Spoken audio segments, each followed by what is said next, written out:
আগে স্কুল থেকে বেরিয়ে ছুটতে ছুটতে আসতাম ছোট্ট ছেলেটার মুখটা দেখতে পাবো বলে। সময় চলে গেল, কোথা দিয়ে বুঝতে পারার আগেই বড় হয়ে গেল ছেলেটা, তমগ্ন বড় হয়ে গেল।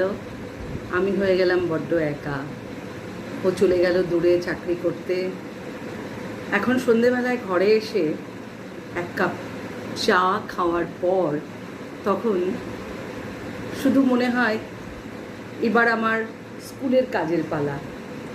আমরা তাই সন্ধেবেলাতেই, এই সবে টেস্ট পরীক্ষা চলছে ক্লাস 10-এর, এই হচ্ছে আমার খাতার শাড়ি।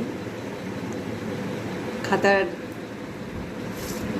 একটা পুরো বান্ডিল নিয়ে 87টা খাতা নিয়ে বাড়ি এসেছি। এটা আমার এখন সঙ্গী। আমার শাশুড়ি মা যখন বেঁচে ছিলেন তিনি বলতেন, দেখো তোমরা কিন্তু কেউ বাড়ির কাজগুলো নিয়ে স্কুলে যাও না, ওখানে তোমাদের ফোন করলে তোমরা খুব বিরক্ত হও, কিন্তু স্কুলের সব কাজ নিয়ে বাড়িতে আসো এবং বাড়িতে বসে রাত্রি পর্যন্ত তোমরা এইসব কাজ করো। তোমরা সারাদিন যে বাইরে খেটে আসো তার জন্য আমাদের মনে হয় যে তোমরা একটু বিশ্রাম নাও, নিজের মতো করে বাঁচো, নিজের মতো করে একটু সময় কাটাও। আমাদের এই শিক্ষকতার পেশাটা এমনই সুন্দর একটা পেশা। এই পেশাটাতে আমরা থাকতে পেরে নিজেরাও গর্বিত এবং আনন্দিত।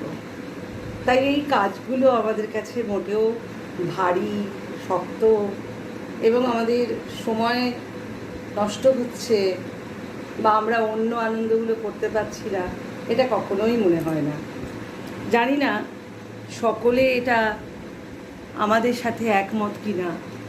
আমরা কিন্তু বাড়িতে এসেই চেষ্টা করি আমাদের হৃদয়ের সাথে একত্রিত হয়ে আমরা এই ছোটো ছোটো ছেলে মেয়েদের কাজগুলোকে, খাতাগুলোকে, কোশ্চেন করাকে, ওদের জন্য আরও নতুন করে কি করে পড়ানো যায় তার চিন্তাভাবনাকে আমরা কিন্তু বাড়ি এসেও ভাবতে থাকি। এটাই আমাদের সময়ের নদীর গতির চলার পথের হাঁটার একটা বড় সাথী।